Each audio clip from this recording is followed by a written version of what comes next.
Price intervention.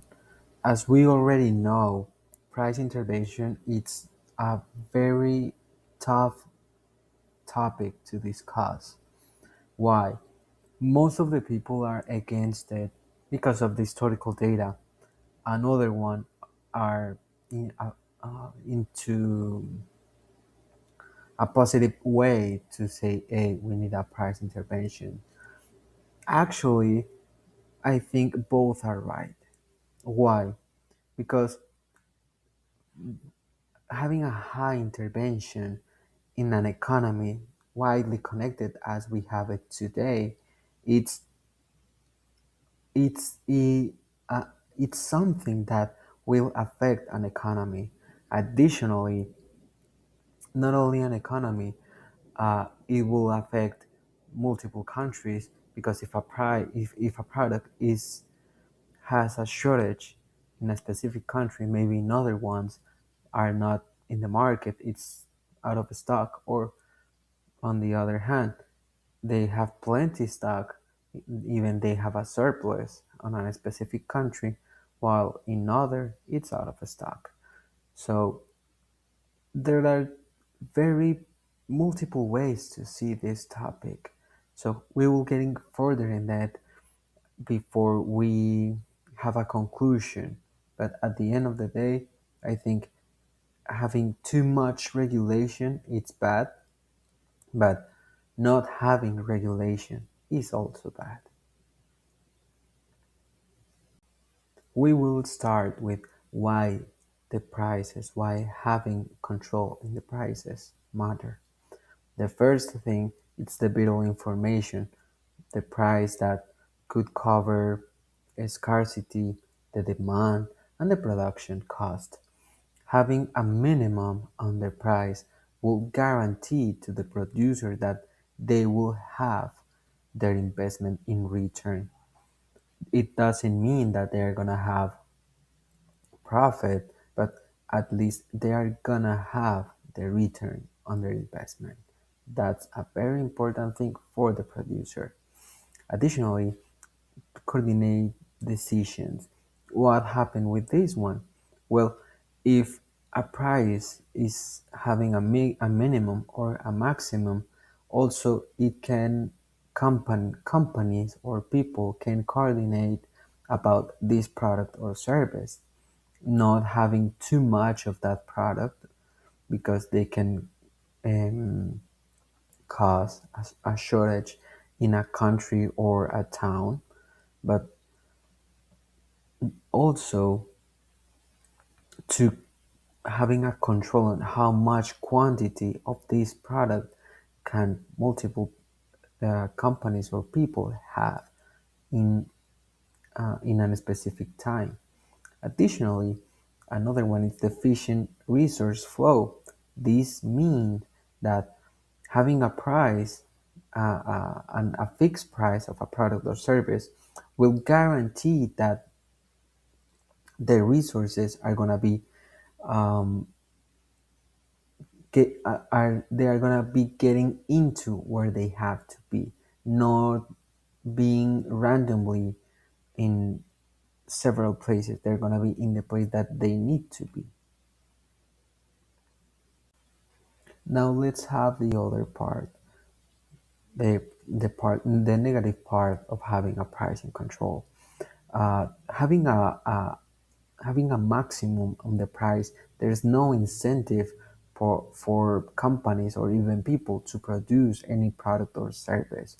So if they can profit, if they are unable to profit a service or a product, they or profit more that they could or they wish, they're not gonna produce or offer that kind of product or services. So that's a very that's a part that it's negative on the pricing control. Additionally, having a part that when you control the rent prices, it will reduce the housing supply.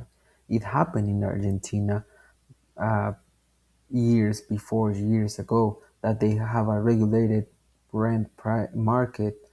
That when deregulated that market, they had a very good housing supplies, not only for purchase, it was also for rent. That meant that the prices, that the control that they were having in the country about that specific market, it was very bad for the economy. History have taught us that when the prices are frozen, scarcity grows. What happened that because, as I said before, if there's no any incentive for the companies or people to produce or offer any product or service, they're not gonna make it more that they have to, or even they're gonna start going out of the business because there's no incentive on it. So if it happened in Colombia that the coffee farmers, they are not getting too much. Actually, what the coffee prices are not very competitive for what they need. Actually, they are producing below the break-even point most of the time.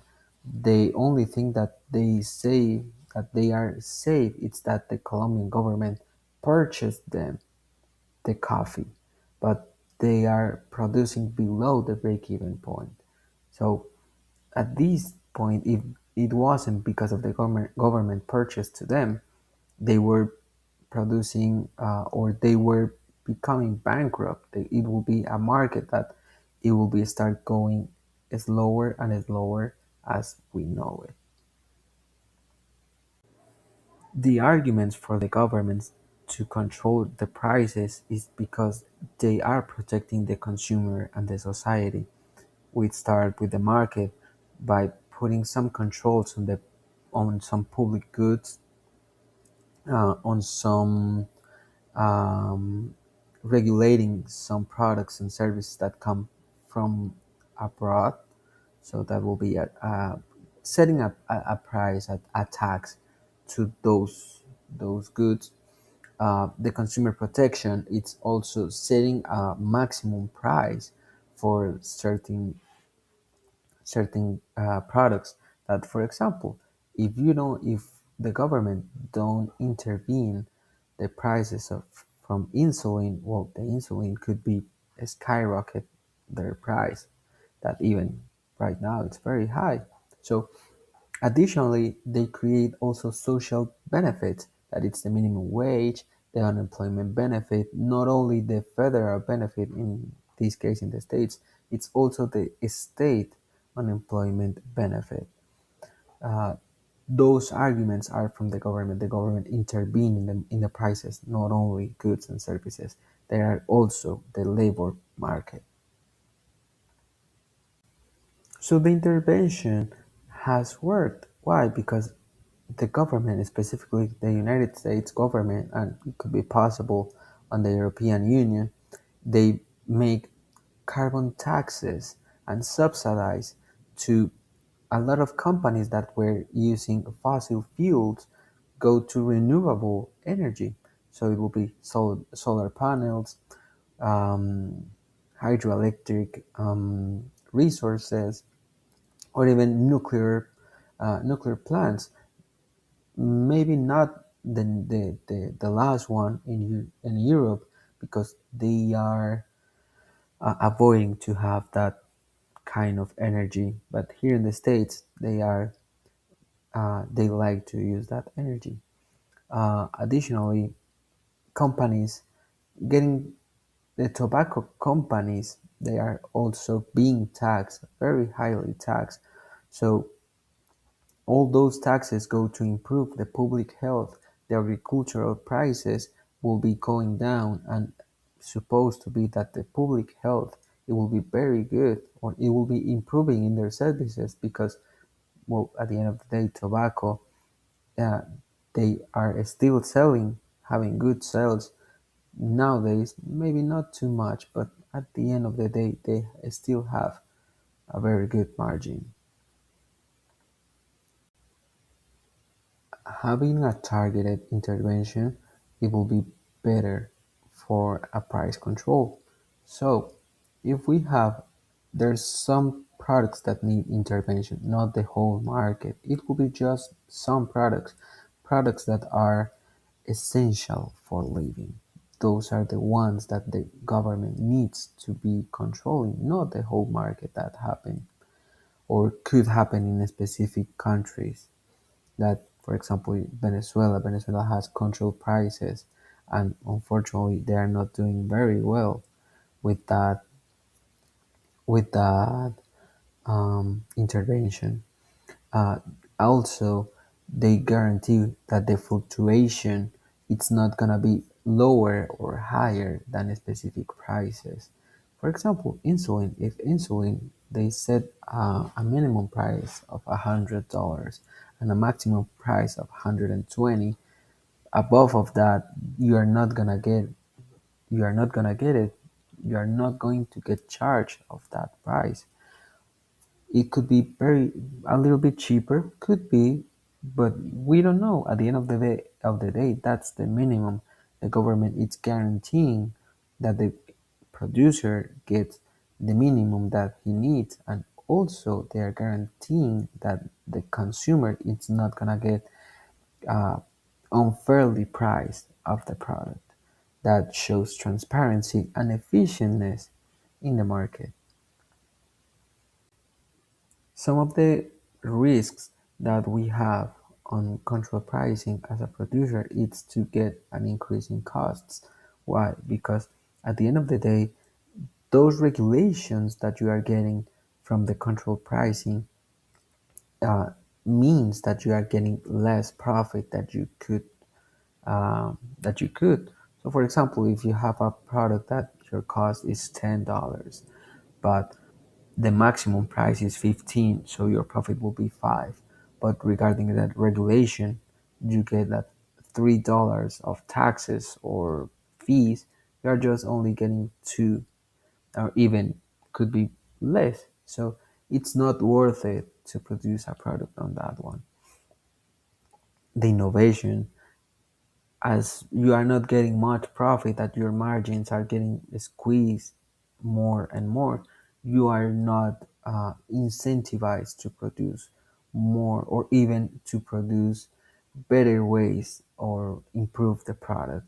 So the competition gets slow. At the end of the day, they could be ending in a monopoly or a oligopoly market with just few companies, but they are having very low margins. So it is important to find a balance when you are trying to um, intervene in a market or in a market or in a product price, because if you overregulate that price, well, there's no incentives, there's no motivation to produce of or innovate on a specific product or service.